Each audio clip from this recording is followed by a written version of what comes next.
Let's bring in someone who's just back from Sudan, Tom Fletcher, the UN Under-Secretary for Humanitarian Affairs. Tom, thank you for being with us here in France 24. Give us a sense of the place you've left, Sudan, what is happening, what are your feelings about what is happening there right now? So Sudan is the epicenter of brutality, inhumanity in the world right now. I traveled across Darfur for almost a week to get as close as I could to Al-Fasher, where so many of those complete atrocities took place, those massacres took place. And I met so many civilians who had fled that, the lucky ones, who'd fled the horrors of that war. We have almost 30 million people right now in need of our support across Sudan. Darfur is bad. The Kordofans are very bad at the moment. That's where a lot of the conflict has moved. Drone strikes on that area. Yeah. A lot of drone strikes. 50 civilians were killed in the last 2 days by drones. And we've got this real problem with these new weapons. 90% of everyone who was killed by drones last year was a civilian. So they're being used against the people we serve, civilians in need. They're being used against us, against our humanitarians.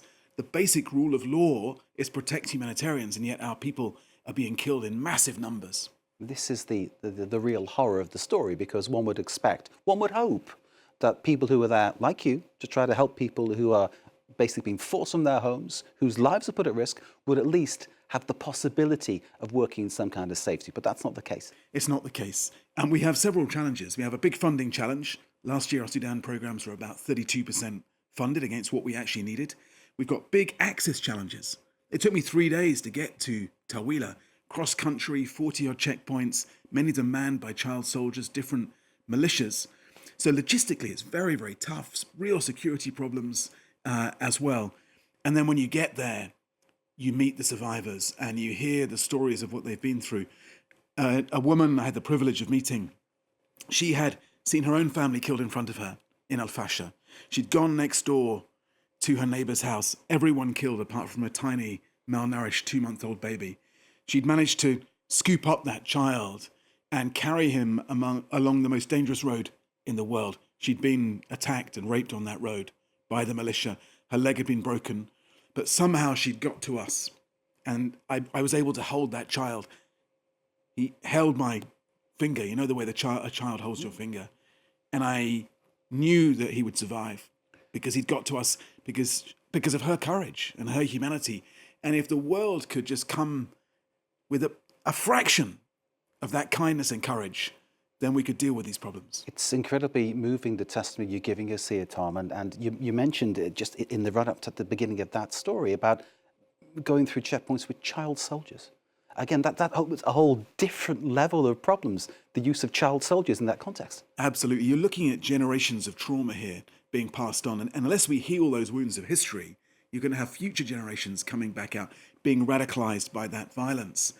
And you can see the fear in their eyes, these young kids. And you know what they've probably done themselves, the atrocities they've carried out, they've been instructed to carry out. So look, we need a peace process. And I'm working with the American administration, with Masad Boulos, the US envoy. I was with him in Washington a couple of weeks ago doing this, working with the countries in the region to try to get ceasefires, to try to get that humanitarian access we need. But ultimately, people in Sudan are just crying out for peace. I'm heading to South Sudan tomorrow.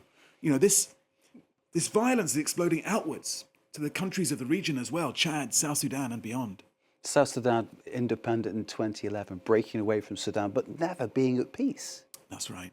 And the numbers are staggering. So in Jonglei State, and I'll be heading there, 280,000 people displaced in recent weeks.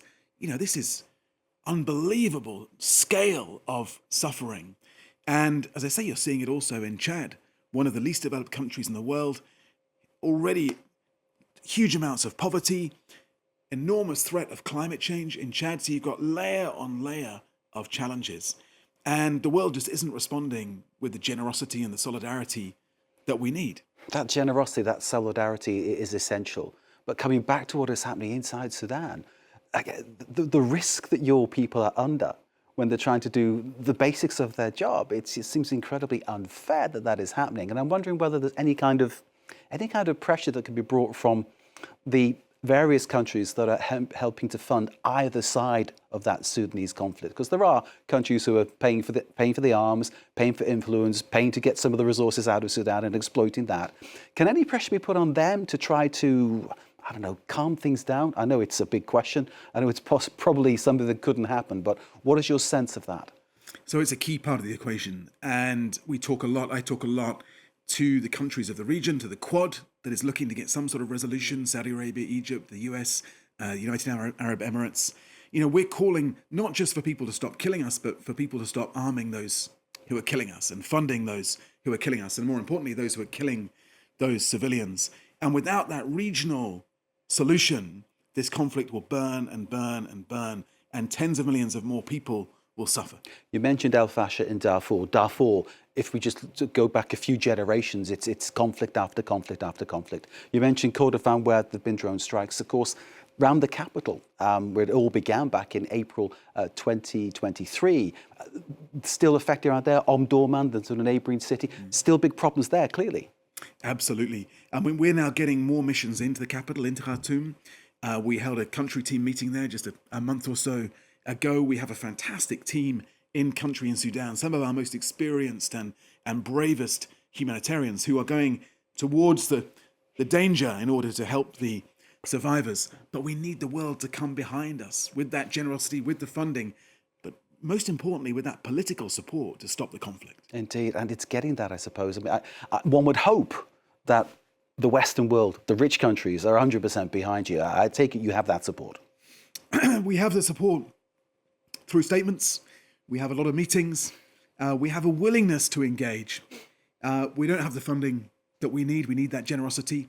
And we don't have a really strong, united Security Council position behind a peace process. So we'll do as well as we can with the access that we get. We'll keep fighting to get across lines, to get our convoys moving. We got a convoy, a really important convoy, up into the Kordofans yesterday with essential food from the World Food Programme and nutrition from UNICEF and support from other partners.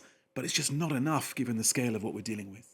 Tom, we need to leave it here. We could talk all night because there's so much to cover, and obviously other parts and other dossier that you're involved in, such as Gaza, which we didn't even touch on because we've got so much to talk about with Sudan. Good luck on your journey to South Sudan. I hope it all goes well, and I hope you get the support that is clearly needed on all the aspects that you're working on. Tom Fletcher, the UN Under-Secretary for Humanitarian Affairs. Pleasure to meet you. Pleasure to have you here in France 24, and good luck with the mission. Great to see you. Thank you very much indeed.